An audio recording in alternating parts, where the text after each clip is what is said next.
Spooktober is finally upon us, and you know what that means. Time to review some horror movies, baby! Wait, what? The creator comes out the same day as Saw X? Hi everybody, Anthony here from Awesome Anthony Productions, and today I'm going to give you my review of Gareth Edwards' new sci-fi blockbuster, The Creator. Yeah, it's not a horror movie, but I was so hyped for this, I was going to see it no matter what. But before we get started, you know exactly what to do. Just remember at the end of the video, when hopefully I've earned it, to like, subscribe, and ring the bell so you never miss any of my new reviews.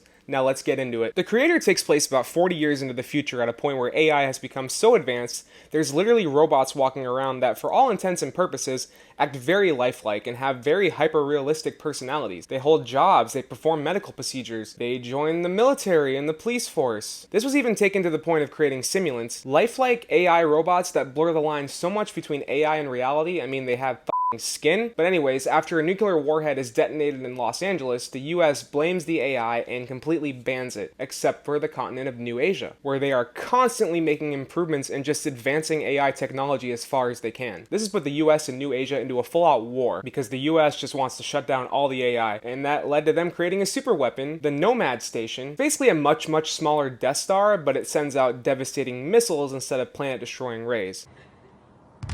Are we the baddies? One soldier, Joshua, played by John David Washington, is drafted into a special ops team by Allison Janney's Colonel Howell and Ralph Ineson's General Andrews to lead a covert mission to storm an AI lab in New Asia and destroy a secret weapon that they've apparently been building that is able to destroy the Nomad Station. But when Joshua gets there and finds the weapon, he realizes that it's not exactly a weapon, it's a simulant child, and when he realizes that, he decides to go on the run and take the child with him to learn more about the mystery surrounding her and her creator, well, maybe learning a bit more about what it means to truly be human and what it means to love by the end of the movie. You gotta be a good person to go to heaven. So we're the same. We can't go to heaven because you're not good. And I'm not a person.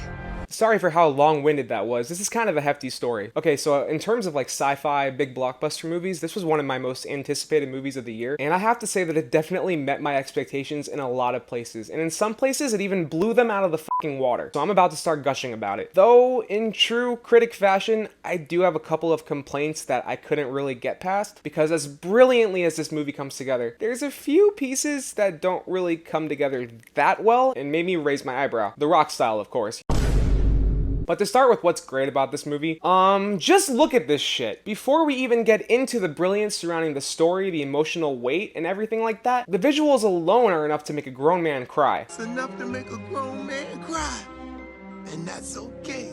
It's really amazing to see what Gareth Edwards can create and artistically influence when he isn't commanded by the brand overlords of franchises like Godzilla or Star Wars. The film is his artistic vision, and when we take this deep, rich, visually striking world that he's created and fill it with lifelike characters, an incredibly well thought out and well written population of AI robots and simulants that naturally populate this believable world in very convincing ways, just enough futurism that you see in the cars, the weapons, the technology, and the cities, and the straight up jaw-dropping cinematography from Greg Fraser and Oren Soffer, that alone is enough to sell this movie to anybody who's a fan of sci-fi or just wants to see a visually striking blockbuster that's not a fucking superhero movie. And whenever we get into the action scenes, whether it's in the middle of full-on war zones, a devastating missile strike, a close quarters shootout, it's all shot, rendered, acted, given visual effects brilliantly.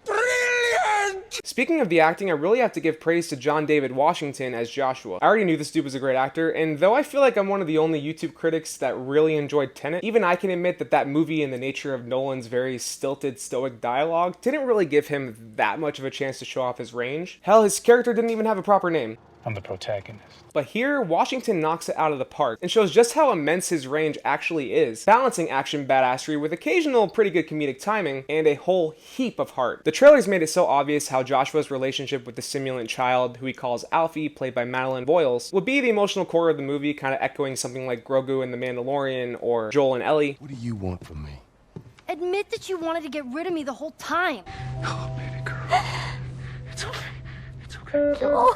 And it 100% is the emotional core of the movie, leaving me nearly bawling my eyes out in the theater at a couple points. Voiles does a great job portraying that sweet, innocent, sheltered child that's never really known a real life or a real father figure and is just experiencing the world around her for the first time, despite the massive expectations on her shoulders and the fact that everyone she meets either wants to kidnap her or kill her. She sells this all very well, and her and Washington have very strong and believable chemistry. It nearly all worked for me and was definitely a highlight of this movie. One thing that's less obvious in the trailers, though, is how Joshua's wife, Maya, played by Gemma Chan, impacts the story and his emotional journey. I'm a little mixed on her overall role as it relates to the reveals behind the character and how that impacts the whole grand story. Ooh, that sounds convoluted. But when it comes to just her relationship with Joshua, not only does Chan give a great performance, but the presence of that character and the way she was written really informs almost every bit of Joshua's characterization, and I thought that aspect was very well done, especially with the emotional payoff it all has. The rest of the cast is fine here too, like the small but effective roles of Ken Watanabe as a simulant freedom fighter and Sturgill Simpson as an old military buddy of Joshua's. And I have got to give major props to Allison Janney, who comes out of the gate as one of the most terrifying villains I've seen in a very long time. I also have to give major props to the score made by one of the composition goats who I have been listening to in my music app since I was like 12,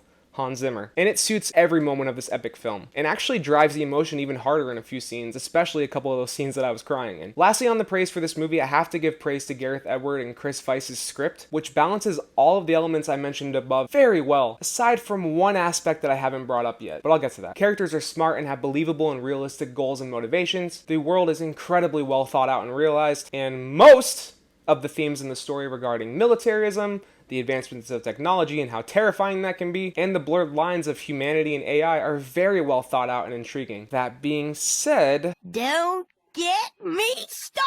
the script is actually where my couple of complaints lie with this film. The first being that, though this isn't a major problem because the tone stays pretty stoic and serious throughout, there are a few points where it's not. This is a dark, gritty, and violent war movie that has a lot of dark and serious moments and a lot of on-screen death. And though some of it works, there are a few scenes of levity and comic relief that completely throw the established tone right out the window, and it's very jarring. Specifically two, count 'em, two scenes where our heroes are helped by a suspiciously smart animal that knows way too much about how weapons work. Those moments yanked me out of the movie, like I said, and it was a little difficult for me to get back. I also thought that, though the themes involving technology, the danger of blind military loyalty and fascism, and the blurring of humanity and AI were very well thought out and written for this film, but by the end, themes do start to lose their way a little bit, and occasionally they straight up contradict themselves with what the characters end up doing or saying. I also thought the writing could have been tightened up a little bit in regards to Maya's overall role in the story. It feels like they went in.